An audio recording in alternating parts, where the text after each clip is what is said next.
वसमत शहरातील पूर्णा सहकारी साखर कारखाना रोडवर मयूर मंगल कार्यालयाचे असलेले आनंद नगर गृहनिर्माण संस्था या भागात नागरिकांना घाणीचं साम्राज्य तसेच लाईटचे पोल नसल्यामुळे त्या ठिकाणी लाईटची तार खाली लोंबत आहे।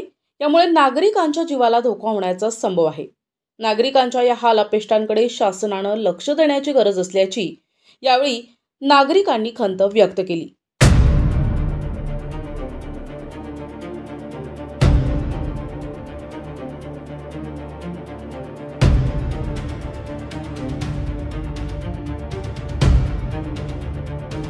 आनंद ग्राइंड सोसाइटी कारखाना रोड मयूर मंगल कार्यालय के बाजू, ये जो है मयूर मंगल कार्यालय के बाजू से लेके यहाँ तक ये नाली बरोबर बनने वाली नहीं है। और ये जो रोड है ये रोड़ा भी पूरे चिक्कड़ से ये हो गए।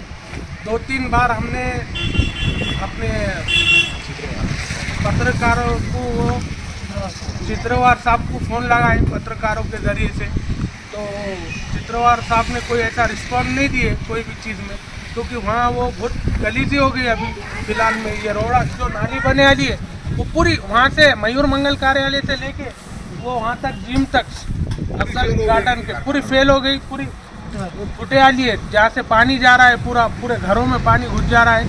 और ये जो वायरा वीरा जो है उस पर ऊपर से चिंगारी गिर रही, यहाँ पर 2 माणूस मरते बचे आले सर। अभी कारखाना रोड या ठिकाणी 2000 लोकसंख्या असलेलं आनंद नगर हे नगर वसमत जवळ व वसमतला भिडून असल्यामुळं नगरपालिकेचं या नगराकडे दुर्लक्ष आहे।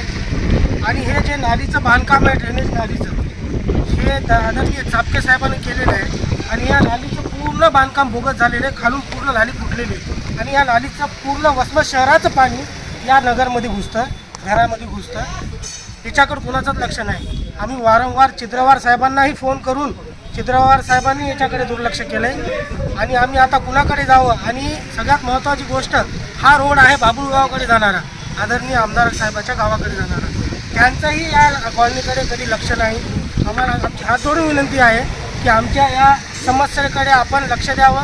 वसमत शहरामधील कारखाना रोड येथील आनंद नगर गृहनिर्माण सोसायटी संस्था या रस्त्यालगत हे नालीचं काम केलेलं आहे, खूप असं फालतू लेवलचं केलेलं आहे। कारण की वसमत शहरामधलं इकडचं पूर्ण घाण पाणी इकडं आनंद नगरमध्ये येत आहे। आणि जवळपास इकडं 2000 जे लोकसंख्या आहे ती इथं वस्तीला आहे। आणि यामध्ये एवढा चिखल झालेला आहे की इथून शाळेमध्ये जाण्यासाठी किंवा इथं जे काही लोक राहतात त्यांना खूप त्रास होत आहे। आणि आमचं पत्रकार जे बांधव आहेत पटेल सर, त्यांनी वारंवार सूचना दिल्या होत्या की इकडं खूप त्रास होत आहे, तरी पण शासनानं कोणतीही कारवाई केलेली नाही।